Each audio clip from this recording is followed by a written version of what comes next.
전국의 제자된 서기관이라는 제목으로 하나님 말씀 증거하겠습니다. 우리는 계속해서 우리 마태복음 13장에 나오고 있는 천국 비유 말씀을 꾸준히 살펴보았죠. 총 7가지 비유였습니다. 순서대로 보면 처음에는 4가지 밭의 비유가 등장했고, 또 가라지와 알곡 비유, 그리고 겨자씨 비유, 그리고 누룩 비유, 밭에 감추인 보화 비유, 그리고 진주장사 비유, 그리고 마지막으로 그물 비유가 마지막으로 등장했었습니다. 천국이라는 단어를 사용하고 있지만 여기서는 나오는 천국은 하나님의 나라다라고 말씀드렸었던 것 아마 기억하실 것입니다. 당시 유대인들에게는 하나님이라는 단어는 너무나도 신성했기 때문에 일상에서 사용하지 못했습니다. 그래서 성경에서 하나님, 야훼라는 단어가 나올 때마다도 성경을 읽을 때에도 하나님이라는 단어를 사용하지 못하고 아도나이라는 단어로 바꿔서 읽었다라고 말씀드렸죠. 성경을 읽을 때에도 하나님을 소리내지 못했는데 일상에서 하나님을 말하기라는 것은 너무나도 두려웠던 것입니다. 이게 유대인들의 삶이었습니다. 마태복음의 첫 번째 수신자가 바로 이런 유대인들이었죠. 그래서 마태는요, 다른 성경에서는 다 하나님의 나라라고 이야기하고 있지만 마태는 마태복음에서 천국이라는 단어로 하늘나라라는 단어로 바꿔서 사용합니다. 천국은 신약에서만 37번 등장하고 있는데 그중 36번, 한 번 빼고 36번이 다 이 마태복음에만 수록되어 있습니다. 예수님 당시 유대인들이 생각하고 기다리고 있었던 그 천국 하나님의 나라는요, 예수님이 가르쳐주고 계신 이 하나님의 나라와는 너무나도 달랐습니다. 왜 유대인들이 그토록 예수님을 미워했고 당대 최고의 형벌인 그 십자가 처형을 예수님께 내리게 했는지도 알 수 있는 부분이에요. 자신들이 생각하고 있는 하나님의 나라와 예수님이 전한 하나님의 나라는 너무나도 달랐기 때문입니다. 자신들이 기대하고 있었던 그 메시아의 모습과 예수님의 모습은 너무나도 달랐기 때문이다라는 것입니다. 유대인들이 생각한 하나님의 나라, 메시아 왕국, 그 천국은 어떤 곳이었냐면 모든 세계 질서가 이스라엘 아래로 재편성되는 것, 그것이 하나님의 나라라고 본인들은 생각했습니다. 모든 세계가 이스라엘 아래로 무릎 꿇는 것, 그것을 하나님 나라라고 생각했다는 것이죠. 지금도 이스라엘의 유대인들 생각도 비슷한데 언젠가 하나님께서 이스라엘을 구원할 메시아를 보내주신다면 그 메시아가 이스라엘을 정치적, 군사적으로 세계에 제일 되는 나라로 만들 것이다. 그래서 이방 모든 민족들을 자신들이 통제할 거다, 군림할 거다라고 생각하고 있습니다. 그 롤 모델이 구약 성경에서 다윗 왕이죠. 그래서 지금도 이스라엘의 국기가 다윗의 별이다라고 말씀드렸잖아요. 지금도 다윗과 같은 그런 메시아를 소망하고 있기 때문입니다. 여러분, 근데 이것이 얼마나 어리석은 것인지 우리가 신약 백성인 우리는 알 수 있죠. 이스라엘이 기다리고 있었던 그 별은 2000년 전 베들레헴 마국간 위에 떠 있었던 별이었습니다. 동방의 박사들도 보았고 광야의 목동들도 보았던 그 별을 이스라엘은 지금까지 국기에 그려놓고서 기다리고 있다라는 거예요.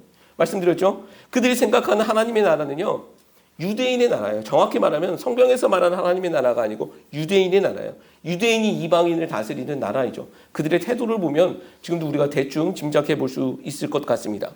유대인들에게는 하나님의 나라는요, 즉각적으로 또 가시적으로 드러나야 했습니다. 하나님의 나라가 시작되어진다면 바로 즉시 그리고 가시적으로 드러나야 했다라는 것입니다. 그렇게 생각하고 있는 유대인들에게 예수님이 전한 이 하나님의 나라는 너무나도 달랐던 것이죠. 자, 예수님이 이 천국 비유를 통해서 가르쳐 주신 하나님의 나라의 특징이 무엇이었습니까? 한번 생각해 보십시오. 점진적이었습니다.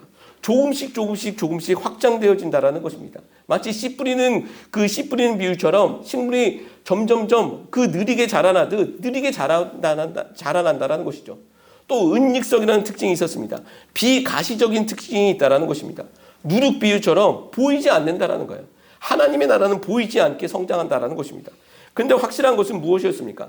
하나님의 나라는 유대인들이 생각하는 그런 즉각적이고 가시적이지는 않지만, 그래서 느리지만 보이지는 않지만 반드시 완성되어진다라는 것이죠.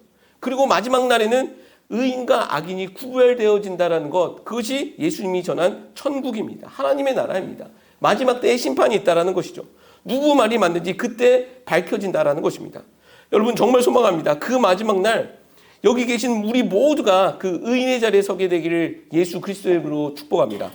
이 땅에서 찬양하고 예배했는데 영원한 나라에서도 찬양하고 예배하는 것이 맞죠.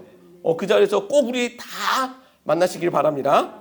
자, 예수님께서 이렇게 하나님의 나라 천국에 대해서 가르쳐 주시고 결론적으로 오늘 본문 말씀을 하고 계시는데 다시 한번 읽어볼까요? 51절 52절 말씀. 있습니다. 예수께서 이르시되 그러고 천국에 제자된 성경마다 마치 새벽과 이것을 그 고간에서 배우는 집주인과 같으니라. 아멘. 자, 예수님은 제자들에게 7가지 천국 비유를 말씀하시고는 다 깨달았냐라고 물으십니다. 제자들은 예라고 대답하죠. 여기서 좀 생각해 볼 것은 제자들이 정말 그 천국에 대해 다 깨달았을까라는 질문을 한번 우리 생각해 볼 수 있을 것 같습니다. 결론부터 말씀드리면 그들은 다 깨닫지 못했습니다. 제자들도 유대인들이 생각하는 그 하나님의 나라와 비슷하게 그 나라에 대한 소망이 있었습니다. 그 증거로 예수님이 십자가 지시기 전까지도 누가 그 하나님 나라에서 더 큰 자가 될 거냐고 싸웠죠. 하나님 나라에서 예수님이 왕이 되면 누가 그 오른편에 앉을 것이냐 그거 가지고 싸웠다라는 것이죠. 제자들도 하나님의 나라를 현세적으로 또 즉각적으로 가시적인 나라로 오해하고 있었다라는 것입니다. 예수님과 3년간 동거동록하면서 저자직한 그런 성경 강의를 듣고 나서도 그런 오해가 그들에겐 풀려지지 않았다는 것입니다. 교정되어지지 않았다는 것이죠. 그런데 이것이 해결되어진 것이 언제입니까? 사도행전, 우리 매일 성경 사도행전 읽고 있죠. 오순절 성령 강림 사건 이후입니다. 성령 하나님께서 공식적으로 그 제자들 가운데 들어오심으로 모든 것이 깨달아지게 되어진다는 것입니다. 사도행전 2장에 보면 그 베드로의 설교가 나오는데 그 설교를 한번 쭉 읽어보십시오. 그전 베드로와는 전혀 다른 모습입니다. 그전 베드로 어떤 모습이었습니까? 예수님을 지키기 위해서 무력을 사용했었던 사람입니다. 검이라도 들고 하나님의 나라를 성취해보겠다라고 그렇게 도전했었던 그 베드로였는데 전혀 다른 설교를 하고 있습니다. 이유는 무엇일까요? 성령 하나님 때문이다라는 것입니다. 성령 하나님의 주된 사역은요, 은사, 기적 이런 거 아닙니다. 진리를 깨닫게 하심, 그것이 성령 하나님의 주된 사역입니다. 우리가 성경을 읽을 때 또 하나님의 말씀을 깨달아지는 것, 우리가 성경을 읽을 때 하나님의 말씀으로 깨달아지는 것, 이것이 다 성령 하나님께서 해주시는 일들이라는 것입니다. 이거 우리 머리 아닙니다. 우리 머리 좋아서 성경 깨달아지는 거 아니에요. 성령 하나님께서 깨닫게 해주시기 때문에 깨달아진다는 것입니다. 우리가 예배하면서 찬양하면서 감동받고 아멘 할 수 있는 거, 이거 성령 하나님께서 해주실 때만 가능하다는 것입니다. 이거 우리 의지 아니다라는 거예요. 우리 의지는요, 타락한 의지입니다. 성경에서 고발하고 있는 우리 의지는 타락한 의지예요. 우리 의지로 그거 할 수 없습니다. 성령 하나님께서 감동 주셨을 때만 가능하다라는 거예요. 소망합니다. 오늘 이 시간에도 성령 하나님께서 바르게 깨닫게 해주시는 은혜가 넘쳐나는 시간 되시길 예수 그리스도의 이름으로 축복합니다. 예수님은 그런 제자들에게 52절 말씀하고 있죠. 그러므로 천국의 제자된 서기관마다라고 말씀하고 있습니다. 너희가 바로 천국의 제자된 서기관이다라고 말씀하고 있는 거예요. 서기관이 무엇일까요? 성경에서 많이 들어보셨을 거예요. 서기관. 원어로는 그라마테우스, 우리 영어로 그래머라고 하는 그라마테우스라는 그 단어에서 파생된 단어인데 기록하고 보존하다라는 뜻을 갖고 있습니다. 근데 성경에서 서기관이라는 단어가 부정적인 이미지입니까? 아니면 긍정적인 이미지입니까? 부정적인 이미지가 많죠. 예수님과 계속 부딪히고 반대했던 그룹 중 하나가 바로 이 서기관 그룹이기 때문입니다. 그래서 우리에게 이 서기관은 부정적인 이미지가 강합니다. 그러나 서기관이라는 직책이 잘못된 것은 아닙니다. 그 서기관이라는 직책이 부정한 것은 아니었다는 것이죠. 오히려 서기관이라는 직책은요, 아주 중요하고 또 필요한 존재였습니다. 서기관이라는 직책은 다윗 왕 때 이제 처음으로 등장하고 또 그들의 중요한 업무는 율법의 필사와 해석 그리고 가르침입니다. 성경의 필사와 해석 그리고 가르침이다라는 것입니다. 우리가 기억하는 사람으로서는 학사에스라, 구약의 학사에스라 기억하시죠? 이 사람이 바로 서기관이었습니다. 왜 서기관이 중요하고 필요한 직책이었냐면 우리가 가지고 있는 이 성경과 연결된 인물들이 바로 이 서기관들이기 때문입니다. 우리가 가지고 있는 이 성경은요, 원본이 없습니다. 원본이 없어요. 원본이 없음에도 불구하고 성경이 이토록 보존될 수 있었던 것은 이 서기관들의 노력이 있었기 때문이다라는 것입니다.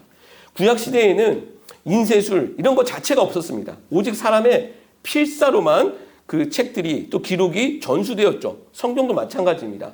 누군가의 필사로만 성경이 전수될 수 있었습니다. 종이도 없었죠. 양피지, 파피루스라고 하는 양피지, 동물 가죽입니다. 동물 가죽에 펜으로 기록해야 했습니다. 이 과정이 쉬웠겠습니까? 어려웠겠죠. 성경의 필사 과정을 좀 더 설명해 보면 이렇습니다. 일단 성경을 기록할 양피지는요, 아무런 양피지로 하면 안 됩니다. 어린 송아지 가죽을 사용했다고 합니다.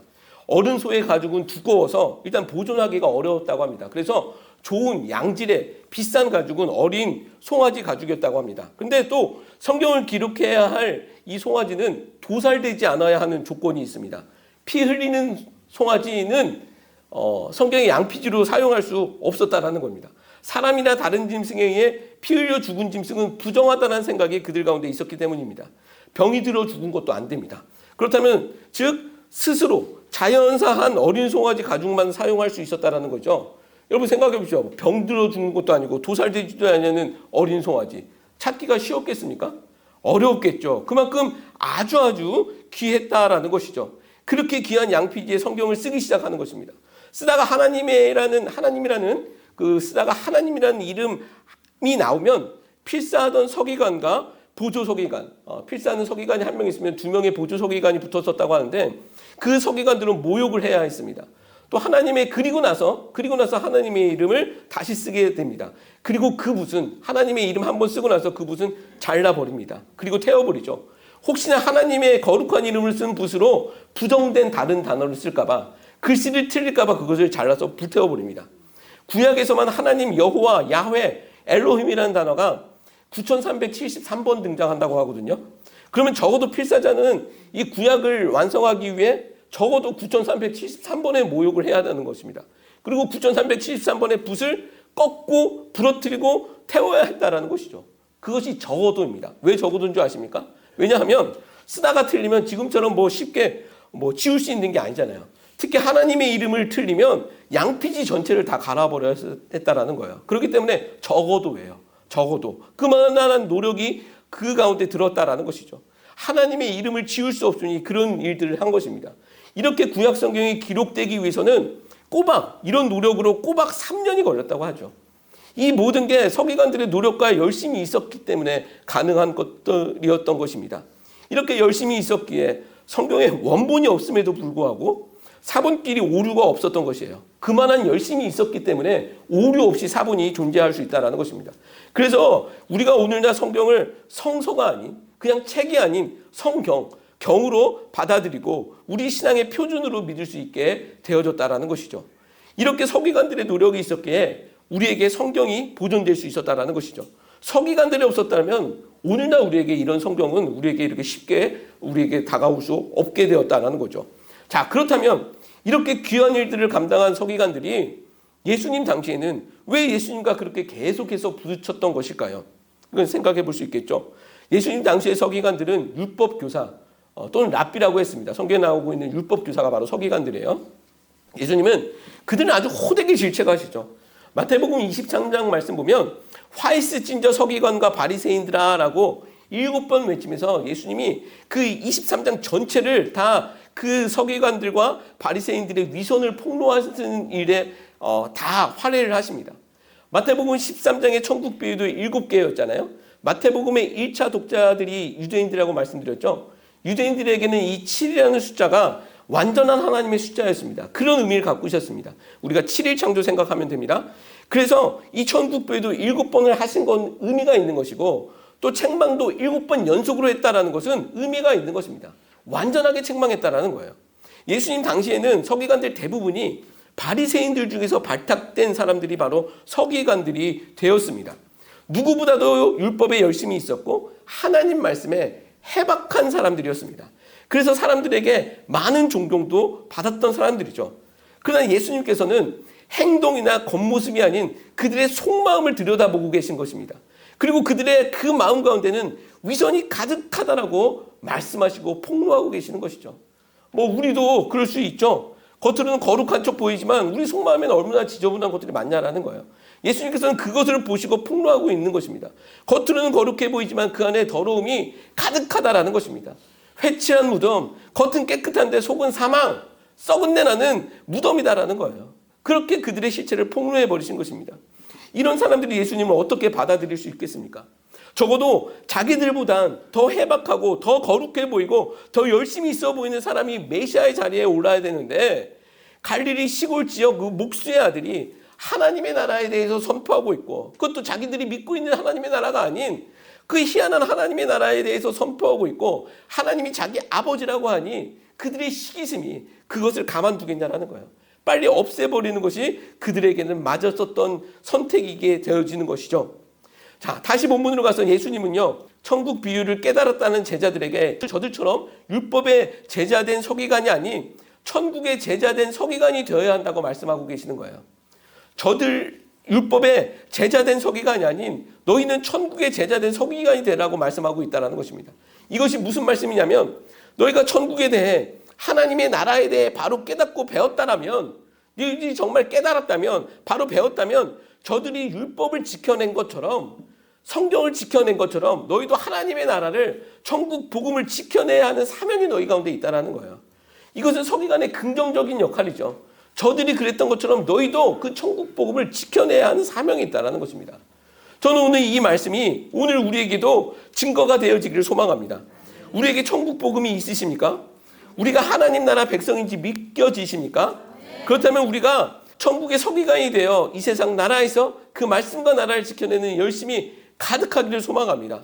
정말 우리 교회가 천국의 서기관 같은 교회 되었으면 좋겠습니다.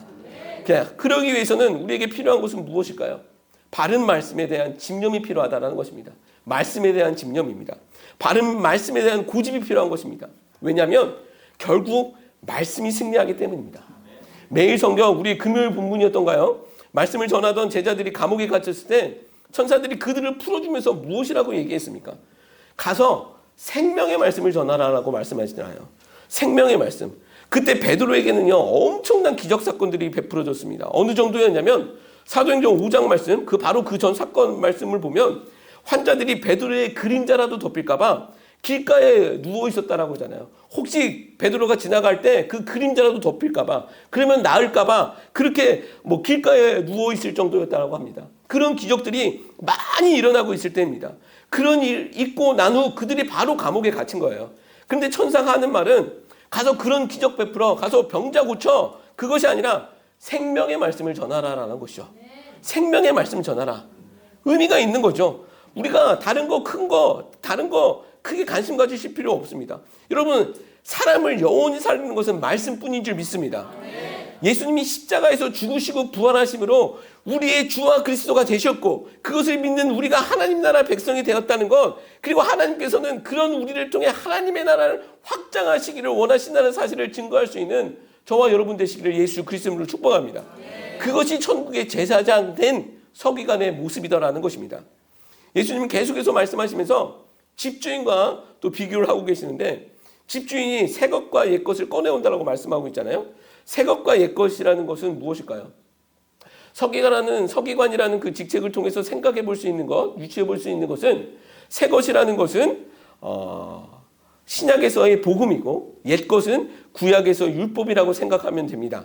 예수님을 대적한 서기관들은 복음을 거부하고 구약의 율법에 머물러 있었던 사람이고, 반면 천국의 서기관 된 너희들은 율법과 복음을 받아들인 사람들이라는 것입니다. 어떤 분들은요, 복음을 받아들인 사람들에게는 율법은 필요 없다, 구약은 필요 없다라고 말씀하시는 분들이 있는데, 그거 굉장히 잘못된 것입니다. 율법이 잘못되어서, 율법이 고장나서 복음이 그 대체품으로 우리에게 주어진 것이 아니기 때문입니다. 처음부터 율법이 가르치고 있는 것은 예수 그리스도의 복음 하나뿐이었습니다. 그래서 예수님께서도 내가 율법을 폐하러 온 것이 아니라 율법을 완성하러 왔다라고 말씀하고 있는 것이죠. 이것은 마치 구약과 신약의 관계도 마찬가지입니다. TV에 많이 나오는 도울 김용욱 씨가 이 시대 기독교인들에게 하는 메시지가 있었어요. 구약을 찢어버리라고 하면서 비웃으면서 얘기했었던 그 기억이 납니다. 구약이 필요 없다라는 것입니다. 예수님 믿는 사람들이 구약이 왜 필요하냐는 거예요. 신약만 믿고 살면 되지. 그래서 구약 찢어버리라고 아주 단호하게 얘기하더라고요. 근데 그거 굉장히 잘못된 소리입니다. 구약이 있기에 신약이 증명되는 것입니다. 그렇잖아요. 우리가 구약을 읽어보니 하나님의 계획이 처음부터 예수님으로 시작된 것이었구나를 알 수 있는 것이죠. 그렇잖아요. 범죄한 그 현장에서 여자의 후손을 허락하시겠다고 약속하신 그 여자의 후손이 예수님이었구나라는 것을 알 수 있는 것은 구약이 있기 때문에 가능한 것이죠.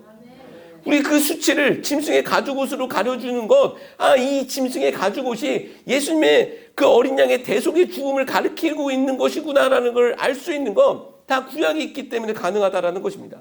구약이 없으면 예수님이 구원자라는 것이 증명이 되지 않죠. 하나님이 준비하신 구원자라는 것이 증명할 수 있는 길이 없습니다. 아무리 신비한 일들을 많이 했다 할지라도 솔직히 뭐 신비한 마술사가 예수님 한 분뿐이었습니까? 얼마나 많은 사람들이 신비한 마술들, 뭐 희한한 마술들을 많이 벌였습니까? 그러나 그들과는 다른 것은 예수님이 구원자였다는 사실이지 않습니까?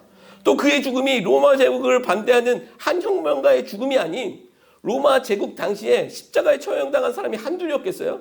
수많은 사람들이 처형당했겠죠. 그러나 그들의 죽음과 예수님의 죽음이 다른 것은 인류의 죄를 위한 대속이었다는 사실을 우리가 알 수 있는 것은 이게 구약이 아니었다면 우리가 증명할 수 없는 사실이기 때문이다라는 것입니다. 반면 신약이 있기에 구약의 모든 사건들이 의미 없는 것들이 아니라는 것이 보증되어지는 것입니다. 만약 신약의 빛으로 구약을 들여다보지 못하면 구약은요 한낱 그냥 유대 민족 이야기에 불과합니다. 우리가 당군 신화 같이 생각하듯이 그냥 유대 민족 이야기에 불과합니다. 제가 좀 말씀을 짧게 드렸지만 신약과 구약은 서로를 보증하고 또 증명해주는 역할을 하고 있는 것입니다. 아까 천국의 제자된 서기관들은 말씀에 집념이 있어야 된다고 말씀드렸잖아요.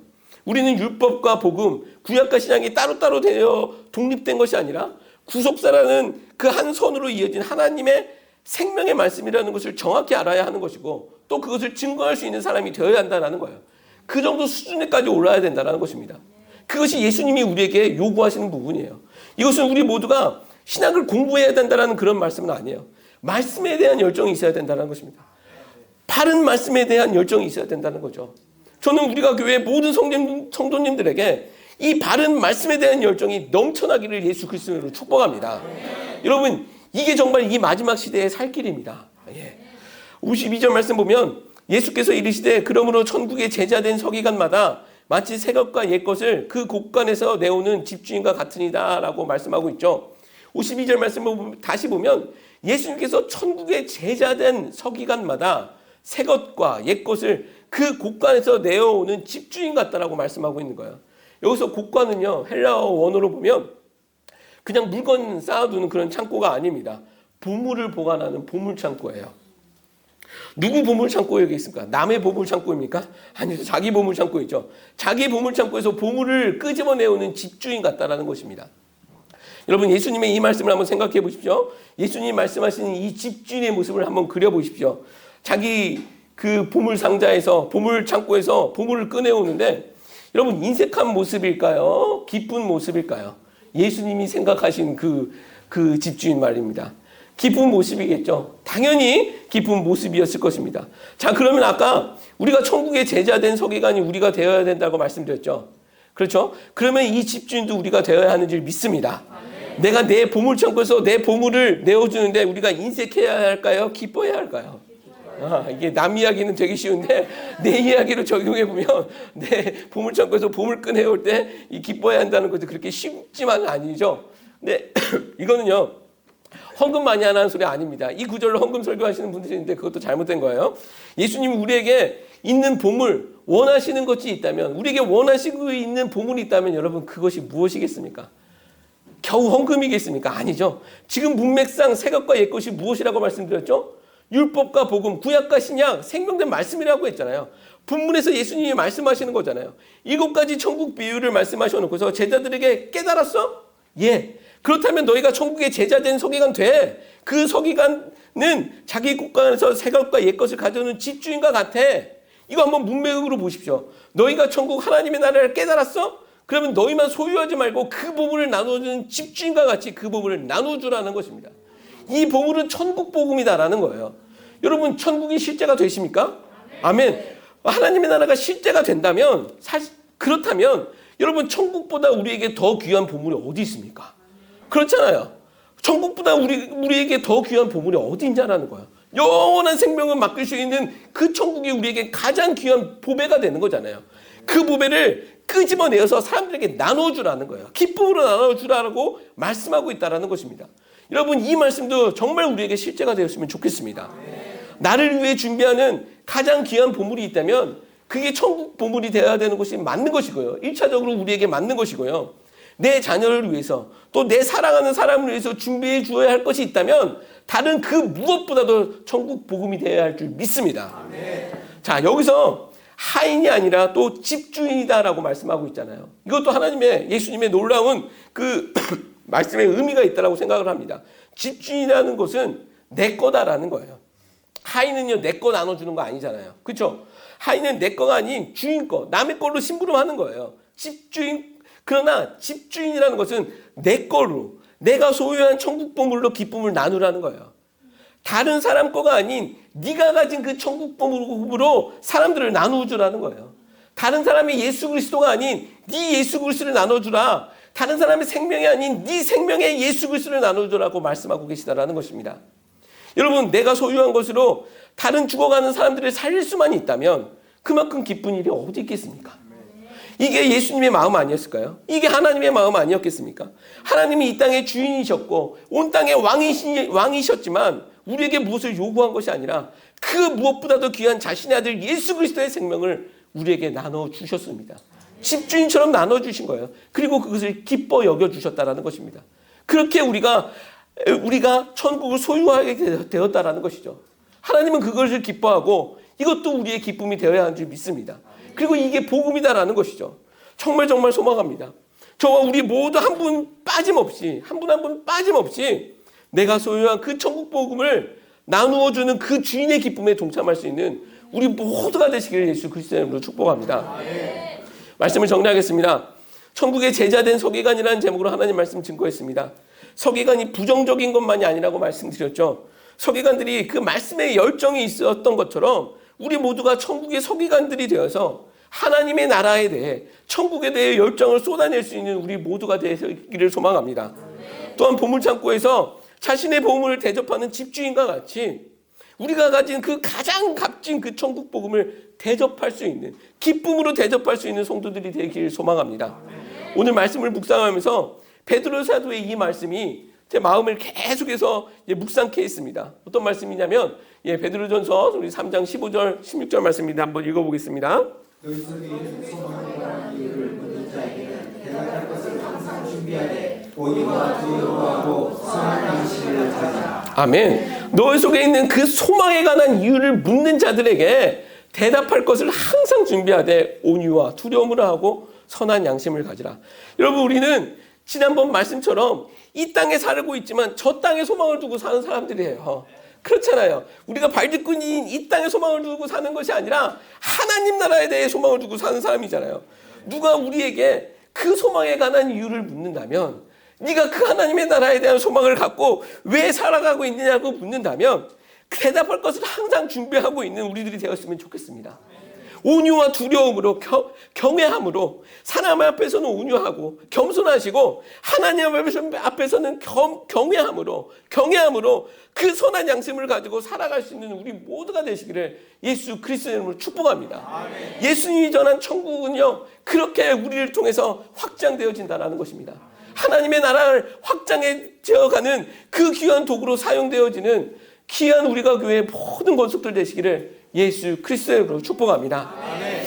찬양 한 곡 하겠습니다. 우리 말씀 앞에서라는 찬양인데 우리 많이 찬양해서 올려드렸죠. 결국 말씀 앞에서 우리가 바로 서 있을 때, 그 말씀 앞에 우리의 모든 것을 걸었을 때 하나님의 말씀이 우리에게 실제가 되는 줄 믿습니다. 정말 이 찬양을 하고 또 하나님께 올려드리며 또 한번 기도하며 하나님 앞에 나가도록 하겠습니다.